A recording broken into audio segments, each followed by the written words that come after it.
and it's currently the 640-802 version. If you're taking the 1 exam path, if you're taking the 2 exam path, you have to take the ICND 1 exam and then the ICND 2.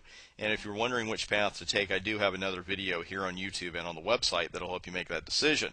We now have the ccna security, voice, and wireless certifications as well. Cisco is referring to these as concentrations. Now, the security, voice, and wireless concentrations all have one thing in common. To take each of these individual exams and earn the respective certifications, you must first hold a valid CCNA. You're not even going to be able to register for the exam without a valid CCNA number. So again, you've got to earn the main CCNA first, and then you can turn your attention to the security, the voice, and the wireless concentrations. These are all very valuable certifications. I'm glad to see that Cisco is addressing these areas of interest, security, voice, and wireless, in this way. Now let's talk about that recertification for just a moment before we move on with the CCNA security discussion. I've put here on the whiteboard from cisco.com's website the recertification rules for the CCNA security certification. It's valid for 3 years. To recertify, you either have to pass a CCNA concentration exam, whether that's wireless, security, or voice, pass any 642 professional or Cisco specialist exam, excluding the sales specialist exams, or pass a current CCIE or CCDE written exam. Now, the reason I didn't just put the URL up here is that the URLs out there now are really, really long. I doubt they'd even fit on this whiteboard. But I want to impress on you the importance. When you are a Cisco certified professional, and I don't mean a professional level certification, I mean you've got any certification from Cisco at all, it is up to you to keep up to date with the certification, recertification changes, the recertification rules, any exams that are expiring on a path that you're taking, that kind of thing. Cisco publicizes them, but it's up to us to keep up with that news. So I would strongly recommend you go out to cisco.com and then go under training and events, and then to career certifications and paths. And every exam blueprint you would ever want is out there, but also they put out there when exams are expiring, what you've got to do to recertify, that kind of thing. So again, you can't depend on Cisco to send you an email and say, hey, go out and take a look at the site. We have to keep up with that as professionals. That's part of our job. All right, that part of the lecture is over. Now, just a few details about the format of the exam, and again, this is straight from Cisco's website.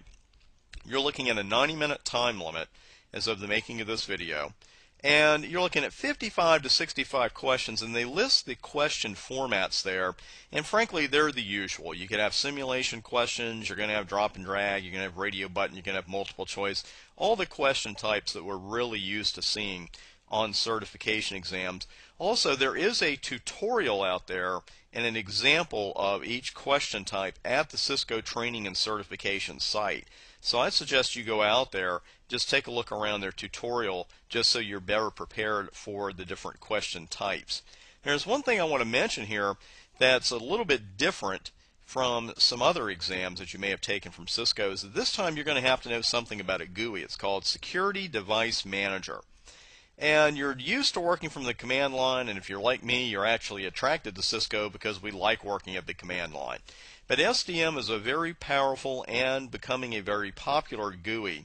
So you don't just need to know it for this exam. You need to know about it so you can work with it in the real world as well. It's actually pretty easy to learn. I would recommend getting some hands-on with it if at all possible before you take this exam, and I put a smiley face up here because you need to be familiar with the additional tasks section.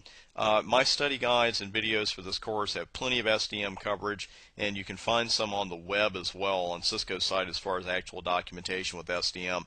There are task buttons there, and then there's one catch-all that says additional tasks, and I think you can do about 200 different things in there.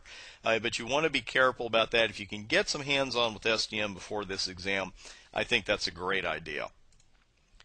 Finally, the CCNA security certification, it really does two things as far as security goes. First off, it means you know how to secure a network. And there's a pretty broad range of topics on this exam. There's a full blueprint on Cisco's website.